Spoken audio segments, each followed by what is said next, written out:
Good morning, students. Today we will study our 13th chapter, and the name of our chapter is Fun with Magnets.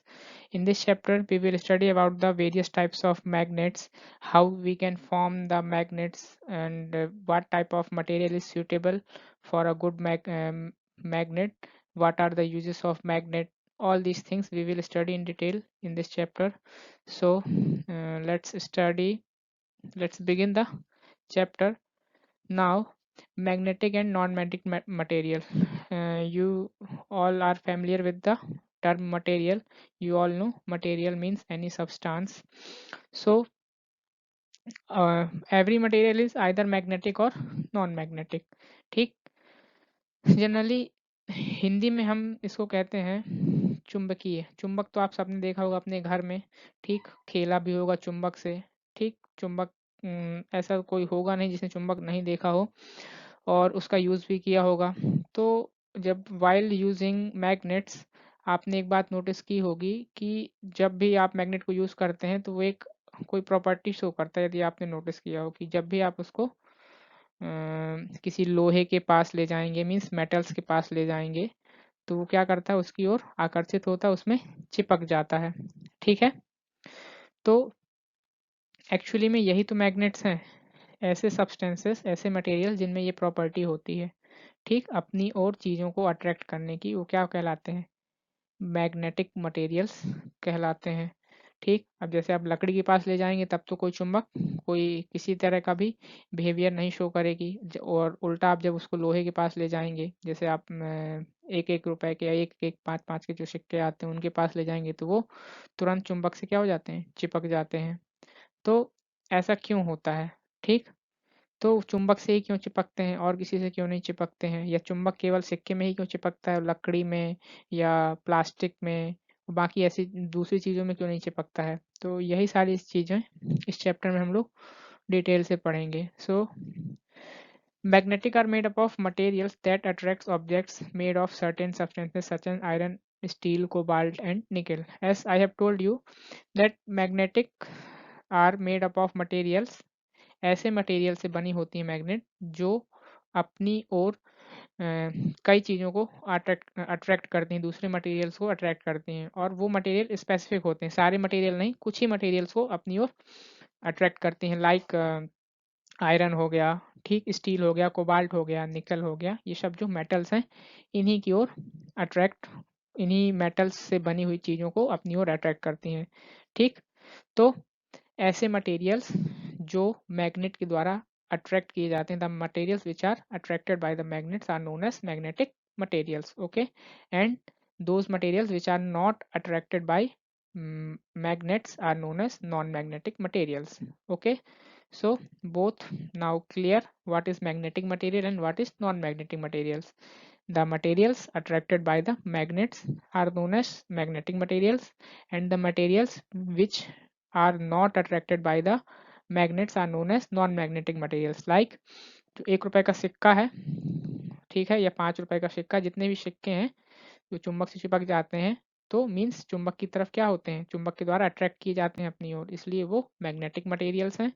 और जैसे कि मैंने plywood हो गया, would हो गया, आपकी पेंसिल हो गई, आपकी इरेजर हो गई, ठीक, आपकी कॉपी हो गई, ये मैग्नेट से की ओर अट्रैक्ट नहीं होते हैं, ये मैग्नेट से आकर के चिपकते नहीं है, इसलिए ये नॉन मैग्नेटिक मटेरियल्स हैं। Okay, now let's move further, types of magnets.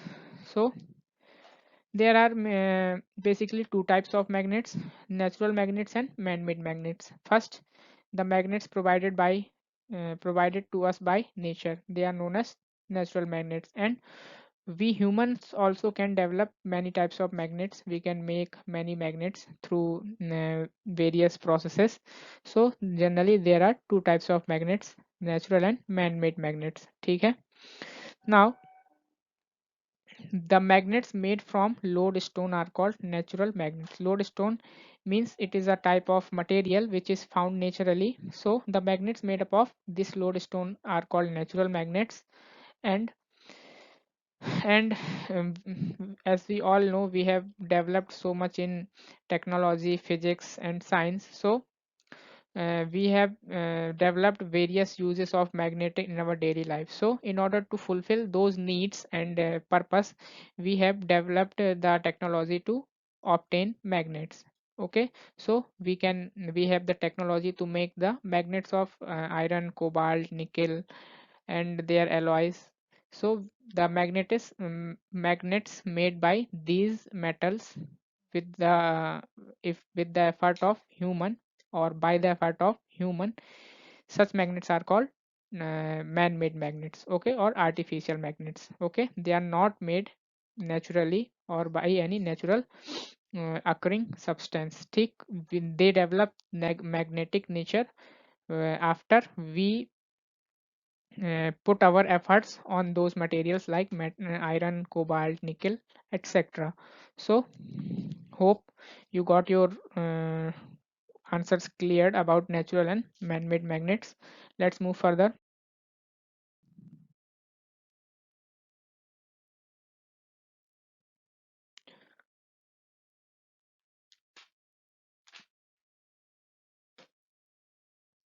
So now, on the basis of retention of magnetism, magnets can be classified as कि चुंबकों में मैग्नेटिज्म कितना, उसके अट्रैक्शन का प्रभाव कितना होता है, इसके अकॉर्डिंग मैग्नेट्स को टू टाइप्स में डिवाइड किया गया, टेम्पररी एंड परमानेंट मैग्नेट्स, फिर फेराइट एंड एलॉय मैग्नेट्स। ठीक, so temporary and permanent magnets ये क्या है? Temporary magnets are usually made of soft iron. ऐसे मैग्नेट्स जो यूजुअली सॉफ्ट आयरन होते हैं, प्योर आयरन, उनसे बनती हैं, वो टेम्पररी मैग्नेट्स होती हैं। ठीक है, और इनको टेम्परेरी इसलिए बोला जाता है क्योंकि इनमें मैग्नेटिक प्रॉपर्टी, कुछ मैग्नेटिक प्रॉपर्टी मैग्नेटिज्म कहलाती है। तो ये मैग्नेटिक प्रॉपर्टी ये कुछ समय तक के लिए ही बियर कर सकते हैं। They could only bear that property only for few time. They will behave like a magnet for a short period of time, so they are called temporary magnets. ठीक, and permanent magnets means like this one, this is temporary magnets. Till the uh, we have in the last chapter we had studied about the cell. So in this if we coil a wire around a along a nail, and when we will pass a current through it, it will behave like a magnet. Okay, so until this current will pass, it will behave like a magnet, and as soon as the circuit is cutted off, circuit uh, do not flow any current, then the it will not behave like the magnet. So this is an example of temporary magnet. Next, permanent magnets. Permanent magnets means which are made up of steel, cobalt, nickel, and alnico. So, and when once they are formed as a magnet, they hold their magnetism or they hold their magnetic property for a long time. Okay, even when we remove the magnetizing force from them, after that also they behave like a magnets. Means if once they are changed into magnets, they behave permanently as a magnet, so they are called permanent magnets. Okay, so simple सा concept है temporary और permanent magnets के बीच कि जो कम समय के लिए एक छोटे समय के लिए मैग्नेट की तरह बिहेव करें, ऐसे मैग्नेट टेम्पररी मैग्नेट कहलाते हैं। ठीक, और जो परमानेंट मैग्नेट्स होते हैं जो ज़्यादा लंबे समय तक के लिए फॉर अ होल टाइम वो मैग्नेट की तरह बिहेव करें, वो परमानेंट मैग्नेट्स कहलाते हैं। Okay, next, this is the example of permanent magnet, bar magnet.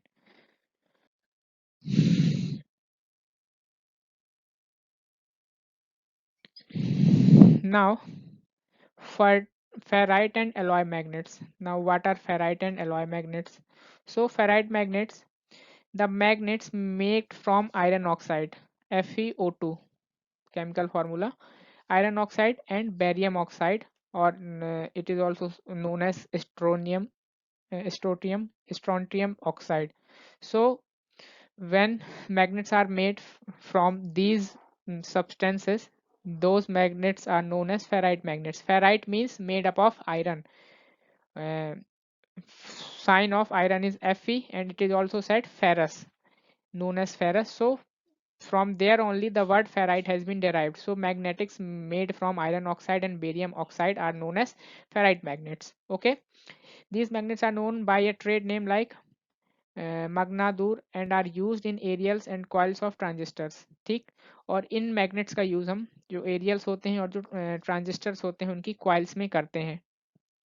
Next, these are the examples of ferrite magnets. All these are made up of iron oxide and barium oxide, or that is also known as strontium oxide. So all these are made up of those speakers वगैरह में जो magnets लगी होती हैं. Okay, ये सब ferrite magnets होती हैं. Now alloy magnets.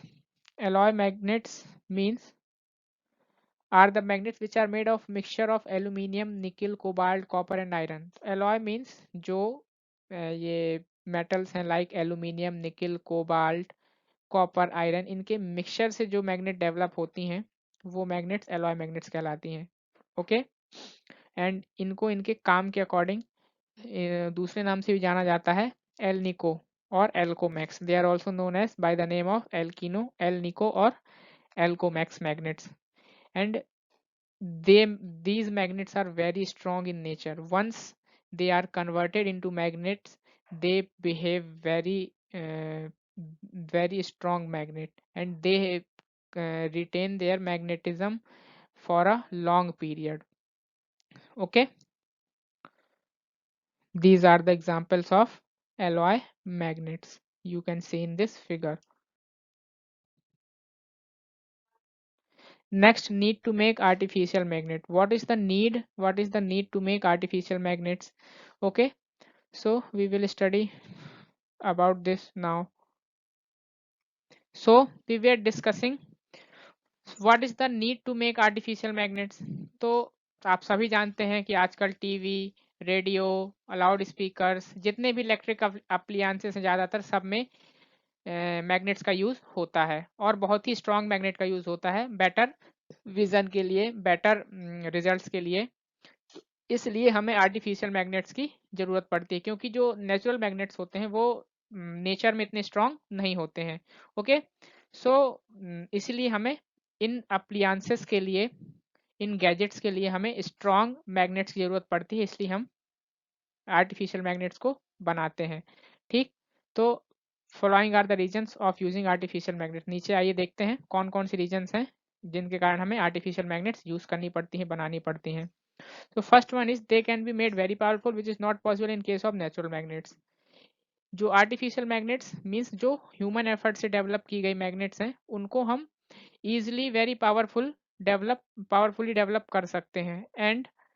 And natural magnets के केस में वो नेचुरल मैग्नेट्स जो होती हैं वो इतनी पावरफुल नहीं होती हैं. Okay, so basically in order to make powerful magnets, we need to make magnets because naturally occurring magnets are not that much powerful. Next, they can be made in any desired shape or size. It is not possible in case of natural magnets which break when shaped with cutting tool. And when we will make artificial magnet, we can give it our desired shape, in which size we want, we can make according to that. But in case of natural magnet, it is made by nature, so no fixed shape or size or no desired shape or size can be made. And when we try to cut that natural magnet into uh, desired shape, it breaks down and gets damaged. So there is a strong need, there is very much need to make artificial magnets. Okay, next, different shapes of magnet. Magnets have different shapes as we all see. Speaker में अलग magnet आती है, radio में अलग आती है.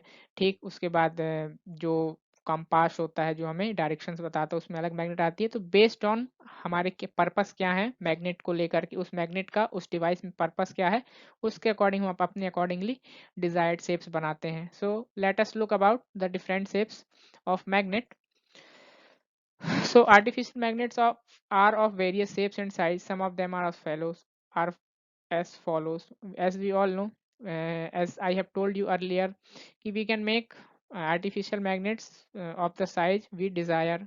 of the size we want, of the shape we want. So there are different types of different sizes of magnets we made. So let us study some shapes. First, horseshoe magnet or bar magnet. First one is horse magnet, जो घोड़े की नाल पे लगती है. इसको ये horse के मतलब जो घोड़ों की लेग्स होते हैं उनमें भी मैग्नेट्स लगाई जाती हैं. ठीक, उनको चलने में कंफर्ट के लिए. ठीक है, तो इसलिए हॉर्स मैग्नेट. दूसरा cylindrical magnet, U shaped magnet. Okay, second one is cylindrical magnet, जो कि उसका शेप क्या होता है, यू शेप्ड होता है. ऐसे जैसे यू होता है ना, उसी टाइप से होती है, ये सिलेंड्रिकल मैग्नेट होती है. सो बेल मैग्नेट, रिंग मैग्नेट. फिर बेल मैग्नेट होती है जो घंटियों वगैरह में लगी होती है. ठीक है, वो रिंग होती है, ऐसे राउंड में होती है. तो ये है different shapes of magnet. Now poles of a magnet. So every magnet has two poles. One is north pole and one is south pole. As you can see in the figure, in there the my we have I have divided the magnet into two parts with two different colors, and one is in blue color and one is in south color. From they I have divided those two parts into two equal halves. So the upper end where n is written it is north pole, and s where s is written it is south pole. तो magnet के दो poles होते हैं, दो किनारे होते हैं, north pole and south पोल.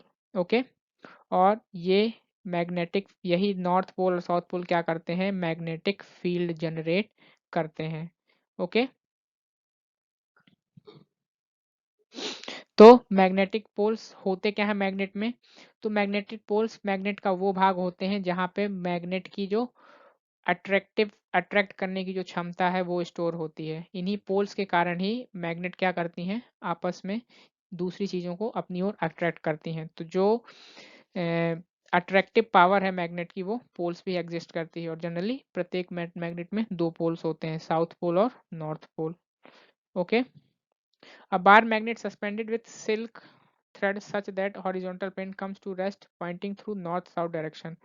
यदि एक बार मैग्नेट को, जैसे फिगर बना इस तरह की, जो बार मैग्नेट है उसको हम एक धागे से बांध लें और उसको ऐसे स्पिन कर दें और छोड़ दें, तो जब वो रेस्ट पे आएगी तो वो जिस किनारे में होगी तो उसके एक पोल साइड साउथ होगा, एक पोल साइड नॉर्थ होगा. वो कभी ईस्ट या वेस्ट में नहीं रुकेगी. क्योंकि इसलिए क्योंकि मैग्नेट की ये प्रॉपर्टी होती है कि उसके जो दो पोल्स हैं वो दोनों डायरेक्शन बताते हैं. मीन्स जहाँ जिस जो नॉर्थ डायरेक्शन है उसका नॉर्थ पोल नॉर्थ डायरेक्शन की ओर उसका मुंह रहता है, और जो साउथ पोल है उसका साउथ डायरेक्शन की ओर रहता है. तो इसलिए जब भी हम किसी मैग्नेट को रखते हैं तो वो ऑटोमेटिकली टर्न होके नॉर्थ और साउथ पोल में आ जाती है डायरेक्शन में. इसलिए जो कंपास होता है ना, मीन जब हम कहीं किसी घने जंगल में या कहीं बाहर जाते हैं तो उसमें भी इसी मैग्नेट का ही यूज होता है. कि मैग्नेट की प्रॉपर्टी होती है कि वो नॉर्थ और साउथ डायरेक्शन की हमें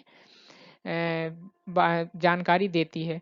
तो वही मैग्नेट उसमें लगा होता है. तो इसलिए उस कॉम्पस की सहायता से हम जब उसको देखते हैं तो वो हमारे रिस्पेक्ट में नॉर्थ और साउथ डायरेक्शन का हमें ज्ञान दे देती है, और फिर उसकी सहायता से हम बाकी दो डायरेक्शंस को फाइंड आउट कर सकते हैं. Okay,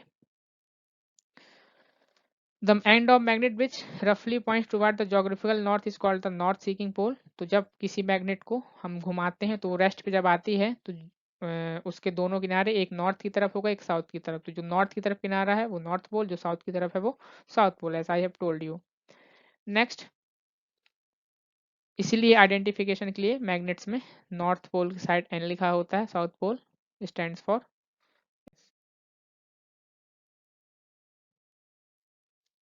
now finding directions with magnets. Magnet की सहायता से हम डायरेक्शंस भी फाइंड कर सकते हैं. मैंने अभी जैसे कॉम्पास का एग्जांपल बताया. क्योंकि जो अभी हमने प्रॉपर्टी पढ़ी मैग्नेट की, कि जो मैग्नेट होती है वो उसी डायरेक्शन में स्टॉप करती है. मीन्स उसका नॉर्थ पोल नॉर्थ डायरेक्शन में स्टॉप होता है, उसका साउथ पोल साउथ डायरेक्शन की ओर उसका फेस होता है. तो इसलिए मैग्नेट की सहायता से हम डायरेक्शंस को भी डिटरमाइन कर सकते हैं. यदि हम कहीं खो जाएं और हमारे पास मैग्नेट है तो उसकी सहायता से हम डायरेक्शंस को फाइंड आउट कर सकते हैं. ओके, और इसी प्रॉपर्टी का यूज करते हुए कॉम्पास को डेवलप किया गया है, और उसी की सहायता से जो लोग हैं जो जंगलों में जाते हैं, ऐसे क्षेत्रों में जाते हैं जहाँ पे डायरेक्शन का पता लगाना मुश्किल होता है, तो वहाँ पे कॉम्पास की सहायता से डायरेक्शंस को देखते हैं और उसकी अकॉर्डिंग अपनी मैपिंग स्टार्ट करते हैं। सो कॉम्पास की हिस्ट्री ये है कि इसको चाइना में 800 साल पहले लगभग डेवलप किया गया था, डिस्कवर किया गया था। ठीक है। और इसमें कॉम्पास में होता क्या है, इसमें एक लोड स्टोन होता है जो एक स्ट्रिंग से बंधा हुआ होता है। ठीक। और उसके एंड में पॉइंटेड होता है, एक में नॉर्थ एंड होता है उसमें नॉर्थ लिखा होता है, एक में साउथ होता है उसमें साउथ लिखा होता है, और वो घूमने के लिए स्पिन करने के लिए फ्री होता है। तो इसलिए जैसे ही हम कॉम्पास घुमाते हैं तो वो जो मैग्नेट लगा हुआ है वो स्पिन करता है डायरेक्शन के अकॉर्डिंग। ठीक है। तो वो केवल नॉर्थ और साउथ में ही आके रेस्ट में रहता है, नहीं बाकी स्पिन करता है वो। So in this figure you can see the compass, north, south, east, west. So if you know north, south, we can find out remaining directions. So by these directions we find out, we know about the directions when we are lost in a jungle or somewhere where we could not identify the directions. So we can identify those directions with the help of these magnets. Okay, so they are very useful ones. Now magnetism. What is magnetism? So as I have it already I have told you in detail कि magnets की वो property जिससे वो दूसरे materials को attract करती है, यही मैग्नेट की प्रॉपर्टी क्या कहलाती है, मैग्नेटिज्म कहलाती है। ओके। और the area around a magnet in which its effect can be experienced is called magnetic field. और ऐसा वो एरिया जहाँ पे मैग्नेट के इफेक्ट को फील किया जा सकता है। अब ऐसा थोड़ी है कि आप चुंबक यहाँ लिए हैं, इतनी दूर पे कोई ऑब्जेक्ट है तो वो उसको खींच लेगी, नहीं, आप पास लाएंगे तो ऑटोमेटिकली वो खींच लेगी। तो वो एरिया जहाँ पे मैग्नेटिज्म का प्रभाव रहता है, जहाँ पे मैग्नेट के अट्रैक्शन या रिपल्सन का प्रभाव जहाँ तक एक्सपीरियंस किया जा सकता है, वो एरिया क्या कहलाता है, मैग्नेटिक फील्ड कहलाता है। ठीक है। मैग्नेटिक किसी भी ऑब्जेक्ट को पुल भी कर सकती है और उसको रिपेल भी कर सकती है। ओके। जब सेम सेम पोल्स होते हैं नॉर्थ टू नॉर्थ पोल, तो वो रिपल्सन होता है, सेम सेम पोल्स आपस में रिपेल करते हैं, और अलग अलग पोल्स आपस में, डिफरेंट पोल्स आपस में एक दूसरे को अट्रैक्ट करते हैं। मीन्स यदि एक मैग्नेट का नॉर्थ पोल दूसरे के साउथ पोल को अट्रैक्ट करेगा और दूसरे का नॉर्थ पोल उसके साउथ पोल को अट्रैक्ट करेगा, ये मैग्नेट्स की प्रॉपर्टी होती है। The effect of magnetic works through air, water and even through some solid things. जो मैग्नेट का इफेक्ट है ये एयर में भी वर्क करता है, वाटर में भी, और सॉलिड्स में भी वर्क करता है। और बचपन में खेलते हुए आप लोगों ने इसके इफेक्ट को काफ़ी बार नोटिस किया होगा। तो अब यदि करिएगा तो ये जो बात चीज़ें आप लोग पढ़ रहे हैं इनको ध्यान में रख के करिएगा, तो you can figure out all those things and your curiosity. Now properties of magnets, let us study about the properties of magnets. तो दो तो मैंने ऑलरेडी बता चुके हैं, और बाकी आइए रिमेनिंग पढ़ते हैं। Magnets exert their influence through various materials. Magnet अलग अलग मटेरियल्स पे अपना अलग अलग प्रभाव छोड़ती हैं। Okay. Object very near to the magnet experience more force as compare to an object kept a little away. तो जैसे कि कोई ऑब्जेक्ट जो ज़्यादा पास होगी उसको ज़्यादा मैग्नेटिज्म की फोर्स फील होगी, और जो ऑब्जेक्ट थोड़ा सा उससे दूर होगी तो उसको कम फील होगी। Okay. For example the closer you bring an iron nail to the magnet the more you will feel the pull of magnet. जितनी पास, जैसे आप एक हाथ में मैग्नेट ले लो, एक हाथ में आयरन नेल ले लो, जैसे जितनी पास आप आयरन नेल को मैग्नेट के पास लाएंगे उतना ही आपको ऐसा लगेगा कि मैग्नेट अपनी तरफ उसको खींच रहा है, जितना दूर लाएंगे वो फोर्स उतना ही कम होते चला जाएगा। तो अलग अलग मटेरियल्स पे मैग्नेट अपना प्रभाव अलग अलग करता है, उसकी इन्फ्लुएंसिटी अलग अलग होती है। Next property is magnet exert more magnetic force at poles as compare to the middle. जो मैग्नेट होती हैं वो पोल्स पे अपना ज़्यादा मैग्नेटिक फोर्स एक्सर्ट करती हैं मिडिल की अपेक्षा, क्योंकि मैंने बताया था कि जो अट्रैक्शन की पावर है मैग्नेट में वो पोल्स पे ही स्टोर्ड होती है। ओके। तो इसलिए पोल्स पे फोर्स ऑफ अट्रैक्शन और रिपल्सन ज़्यादा होता है, और सेंटर पे मैग्नेट के फोर्स ऑफ अट्रैक्शन और रिपल्सन कम होता है with in comparison of poles. So these were the properties of magnet. Now like poles repel and unlike poles attract each other. This property also I have told you कि दो like poles means north और north pole आपस में repel करते हैं, एक दूसरे को दूर भगाते हैं, और दो unlike poles means north pole और south pole आपस में attract होते हैं. This also I have told you. So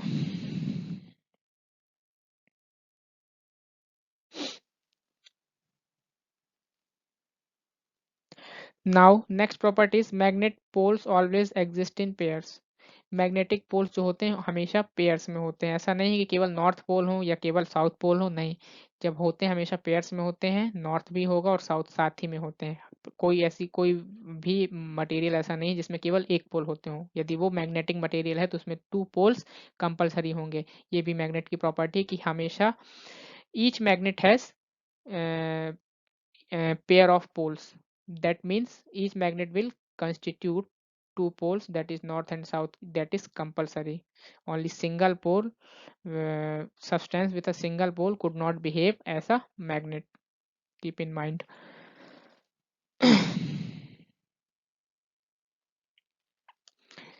even जब हम उन दो जैसे मान लो कोई मैग्नेट है तो एक नॉर्थ पोल है एक साउथ पोल है, उसको हम बीच से तोड़ भी देंगे तब भी उस जो दोनों अलग अलग मैग्नेट हैं दोनों में भी पेयर ऑफ पोल्स होंगे, नॉर्थ और साउथ पोल. जो हमने इसको तोड़ा तो ये नॉर्थ था, तो अब जहां से वो टूटा वहां पे वो साउथ पोल बिहेव करने लगेगा. और जब इस मैग्नेट को तोड़ा उसी प्रकार इसका साउथ ये इधर था और जो यहाँ से टूटा ये नॉर्थ पोल बिहेव करने लगेगा. तो ये प्रॉपर्टी होती है मैग्नेट की. मैग्नेट के जो पोल्स होते हैं हमेशा पेयर में पाए जाते हैं, अकेले नहीं पाए जाते हैं, नहीं तो मैग्नेट की तरह बिहेव ही नहीं करेगा. Okay. Next, how to make your own magnet. Now we will study to make the magnets. So each molecule of a magnet also behave like a magnet. Magnet का हर एक छोटा पार्ट भी magnet की तरह ही behave करता है. Okay. So it is referred to a molecular. There are regions where all molecular magnets point in the same direction. These regions are known as domains. और एक ऐसा मॉलिक्यूलर रीजन, ऐसे regions होते हैं जहाँ पे सारे मैग्नेट के सारे मॉलिक्यूलर मैग्नेट्स क्या करते हैं, एक ही डायरेक्शन की तरफ पॉइंट करते हैं, और उस रीजन को हम क्या कहते हैं, डोमेन कहते हैं. Okay. In the magnet, most of the domains point in the same direction, whereas the domains in the magnetic material are arranged haphazardly, thus cancelling each other's effect. Okay. और एक magnet में जितने भी domains point हैं वो सब एक direction की ओर रखे जाते हैं. Okay. whereas domains in a magnetic material are arranged haphazardly. और जो डोमेन्स हैं मैग्नेटिक मटेरियल में उनको अलग अलग रखा जाता है. ओके. और इससे ये एक दूसरे के प्रभाव को क्या कर देते हैं, कैंसल आउट कर देते हैं. दे cancel out the effect of each other and thus magnet is formed. If you have a magnet you can make the domains of magnetic material to face in the same direction. In this way you can make more magnets magnet in a magnet of your own. और इस तरह से आप, यदि आपके पास एक magnet है तो आप भी इसी तरह से मैग्नेट के डोमेन्स को, मैग्नेटिक मटेरियल को सेम डायरेक्शन में फेस करके दूसरे को भी मैग्नेट बना सकते हैं. So this you can try at home making magnets. Now use of magnets. What are the uses of magnet? Where do we use magnets? Let us study. So as we all know बहुत जगह पे magnet का use हो रहा है. तो आइए देखते हैं कहाँ कहाँ पे हो रहा है. पहला, इन रेफ्रिजरेटर्स. रेफ्रिजरेटर्स में भी मैग्नेट का यूज होता है. कैसे कि जो रेफ्रिजरेटर का डोर है, दरवाजा है, उसमें एक आयरन होता है और उसके अंदर मैग्नेट लगा होता है. इसलिए जब रेफ्रिजरेटर का दरवाजा हल्का सा भी खुला होता है तो वो ऑटोमेटिकली क्या हो जाता है, लॉक हो जाता है, क्योंकि जो उसके हैंडल मतलब अंदर मैग्नेट लगा हुआ और बाहर हल्का सा जो आयरन मेटल लगा हुआ, वो दोनों जब आपस में अट्रैक्ट करते हैं तो इसलिए दरवाजा अपने आप बंद हो जाता है, ताकि रेफ्रिजरेटर में जो गैस है, कूलिंग गैस है, वो बाहर ना निकले. तो यहाँ पे भी इसका यूज है रेफ्रिजरेटर में. ठीक. Next, cranes. क्रेन्स में भी मैग्नेट का यूज होता है. ठीक. तो क्रेन्स में इलेक्ट्रोमैग्नेट्स फिक्स होते हैं, जिससे तभी क्रेन क्या कर पाता है, जो हैवी ऑब्जेक्ट्स हैं उनको एक जगह से उठा के दूसरी जगह पे रख पाता है. Okay, the crane operator brings the electromagnetic near the iron object and then switches on the current. The magnetic lifts the object up and then the crane moves it to another place. When the current is switched off, the object is placed gently back on the ground. तो होता क्या है, जो भारी भारी metals होते हैं, भारी भारी मेटालिक मटेरियल्स होते हैं, तो क्रेन में इलेक्ट्रोमैग्नेटिक लगा होता है, तो ड्राइवर करता क्या है कि उस मैग्नेटिक को, इलेक्ट्रोमैग्नेट को उस ऑब्जेक्ट के पास ले जाता है और फिर वहां से करंट का फ्लो चालू कर दिया जाता है। फिर वो मैग्नेट की तरह बिहेव करने लगता है, तो वो आयरन को अपने में स्टिक कर लेता है। फिर उठा करके उसको दूसरी जगह पे आसानी से रख दिया जाता है और करंट का फ्लो बंद कर दिया जाता है, जिससे फिर वो आसान नीचे आराम से वो वापस से जो आयरन पीस था या मेटेलिक मटेरियल था, वो ग्राउंड पे जहाँ पे हमें प्लेस करना होता है वहाँ पे प्लेस हो जाता है। तो लिफ्टिंग में भी इसका हम यूज़ करते हैं। So next, computer hard disk, floppies, audio video tapes, इनमें भी मैग्नेट का ही यूज़ होता है। ओके, नेक्स्ट है इन credit card, ATM cards, credit cards, ATM cards, इन सब में भी मैग्नेट का यूज़ होता है। इनकी जो टॉप सरफेस है ये कोटेड होती है मैग्नेट से। ओके, जिससे कि जब हम एटीएम में लगाते हैं तो वो कार्ड हमारा रीड करता है। तो ये सब मैग्नेट्स के एग्जाम्पल्स हैं जहाँ पे मैग्नेट का यूज़ होता है, यूज़ है मैग्नेट के। तो मैग्नेट आज हमारी डेली लाइफ में ब्रॉडली यूज़ होता है। घर में टीवी, फ्रिज, कूलर, सब जगह मैग्नेट का यूज़ होता है। Computer, television, music system, watch, toys, scrap yard, सब इन सब चीज़ों में भी मैग्नेट का यूज़ होता है। तो मैग्नेट बहुत यूज़फुल है हमारी लाइफ के लिए। Monitors of television and computer use magnets. Similarly, magnet is used in scrapyard to pick up substances made up of iron from scrap. ठीक, और कचड़े बीनने में भी मैग्नेट का यूज़ होता है। कैसे कि जब कचड़े में जो मेटेलिक मटेरियल होता है, आयरन वगैरह होता है, तो उसको अलग करने के लिए हम स्क्रैप यार्ड में भी इसका यूज़ करते हैं कि मैग्नेट्स को कचड़े में घुमाते हैं और जो आयरन होता है वो या जो मेटेलिक मटेरियल होता है वो पूरा कचड़े से अपने आप अलग होकर के उसके साथ चिपक जाता है और मैग्नेट के साथ, और फिर वो अलग उसको कर सकते हैं, सेपरेट आउट कर सकते हैं। So these are the uses of magnets. So we have studied various uses of magnets in our daily life. In maglev trains, in जो मैगलेव ट्रेन्स हैं उनमें भी मैग्नेट का यूज होता है। ठीक, the word maglev is compose of starting letter of words magnet and levitation. So इसका नाम ही है, मैग मतलब मैग, मैग्नेट, लैब मतलब levitation. So maglev uses the fact like poles repel to levitate और trace a train so that it does not touch the rails. This reduces friction noise and allows train to run very high speed. जिससे generally क्या होता है, जो maglev trains होती हैं जो track होता है उसके ऊपर चलती हैं, मीन्स ट्रैक से को छू के नहीं चलती हैं। जैसे हमारे यहाँ जो नॉर्मली ट्रेन चलती हैं वो ट्रैक को छू के चलती हैं, लेकिन जो मैगलेव ट्रेन्स होती हैं वो ट्रैक के ऊपर चलती हैं, हवा में चलती हैं। वो कैसे हवा में चलती हैं, इसका कारण यही होता है कि इनमें स्ट्रॉन्ग जो ट्रैक होता है उस पर भी मैग्नेटिज्म होता है और पहियों में भी मैग्नेटिज्म होता है। तो उसकी सहायता से इतना स्ट्रॉन्ग मैग्नेटिज्म होता है कि उससे पूरी ट्रेन ऊपर उठ जाती है। जब इस थोड़ा सा एक स्पीड पकड़ती है ट्रेन तो अपने आप वो ऊपर उठ जाती है। तो इससे ट्रेन्स को जब हाई स्पीड ट्रेन चलती हैं तो वो जब उसमें चलेगी ही नहीं, किसमें, ट्रैक में, तो आवाज़ भी कम होती है, तो इससे नॉइस पोल्यूशन कम होता है। और दूसरा, ट्रेन्स को हाई स्पीड्स पे चला सकते हैं, 400, 500, 600 किलोमीटर पर आवर की स्पीड से ट्रेन्स चलती हैं फिर। ठीक, तो ये मैगलीव ट्रेन्स कहलाती हैं। तो ये अपनी अभी इंडिया में स्टिल अभी नहीं है, जापान वगैरह में ये ट्रेन्स चलती हैं। If you got a chance to visit Japan, you can go there and see those trains.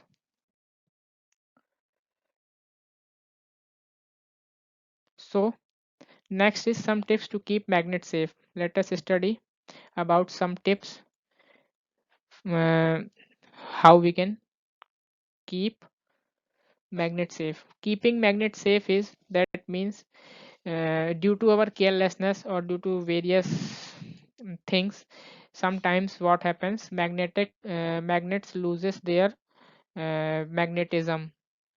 सो कहने का मतलब है कि magnets are no longer magnets, they do not behave like magnets.